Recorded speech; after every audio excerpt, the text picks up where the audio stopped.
Assalamualaikum warahmatullahi wabarakatuh. Kali ini akan menjelaskan tentang pembunuhan.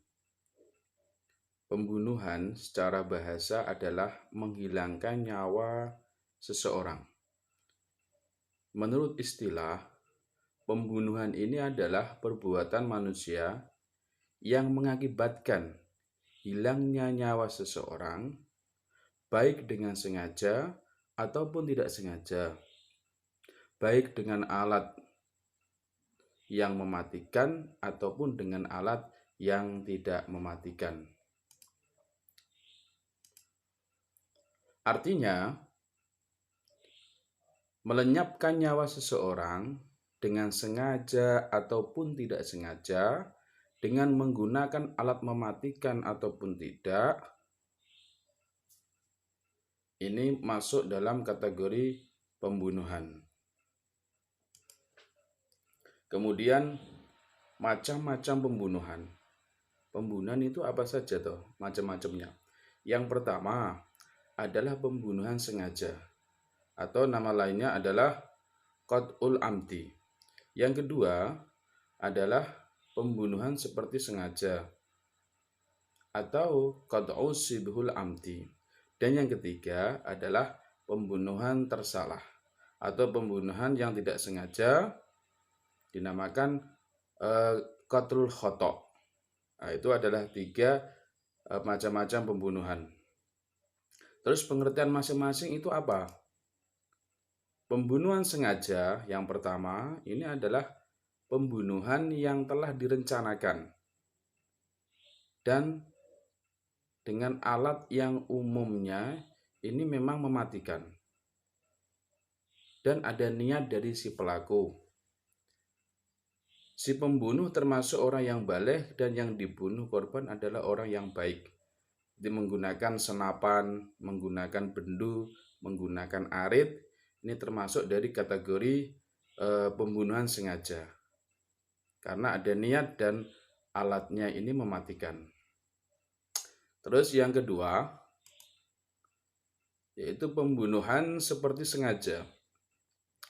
Pembunuhan seperti sengaja ini adalah menghilangkan nyawa seseorang di mana tanpa ada niat membunuh.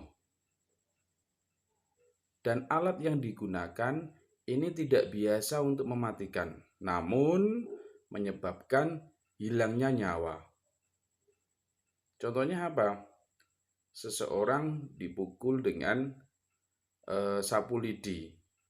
Nah, ini kan tidak ada niat untuk keumumannya ini kan tidak mematikan alatnya, tapi sampai membunuh, ini namanya adalah pembunuhan seperti sengaja. Kemudian yang ketiga, ini adalah pembunuhan karena kesalahan atau qat'ul khata'. Jadi dia tidak sengaja, yaitu perbuatan seseorang tanpa bermaksud melakukan kejahatan, namun karena salah sasaran menyebabkan kematian seseorang. Jadi dia tidak ada sengaja, tidak niat membunuh. Seperti contohnya ya, seseorang berburu rusa, namun mengenai orang lain sehingga alat yang digunakan untuk berburu rusa itu yang mengenai orang lain itu menyebabkan kematian. Dan ini yang namanya adalah pembunuhan yang tidak disengaja.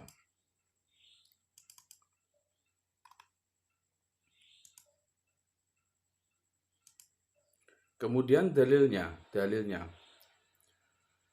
Bismillahirrahmanirrahim. Wala taqtulun nafsal lati haramallahu illa bilhaq. Dan janganlah kamu membunuh jiwa yang diharamkan Allah, melainkan dengan suatu alasan yang benar. Jadi tidak boleh ini hukumnya membunuh. Kemudian pelaku atau orang yang melakukan pembunuhan setidaknya ini telah melanggar 3 hak. Yang pertama hak dari Allah, yang kedua hak dari ahli waris, dan hak dari orang yang terbunuh. Balasan di dunia ini nanti diserahkan kepada ahli waris. Namun Apabila dimaafkan, wajib membayar diat sejumlah 100 unta kepada ahli waris korban, serta melaksanakan kifarat sesuai dengan ketentuan. Adapun yang terakhir, yang berkaitan dengan hikmah larangan membunuh, hikmah-hikmah dari larangan membunuh adalah yang pertama, itu memelihara kehormatan dan keselamatan jiwa dari manusia. Yang kedua, hukuman yang berat bagi pembunuh, ini dimaksudkan agar tak seorang pun melakukan tindakan kejahatan yang menyebabkan hilangnya nyawa dari seseorang. Demikian untuk materi pembunuhan. Wassalamualaikum warahmatullahi wabarakatuh.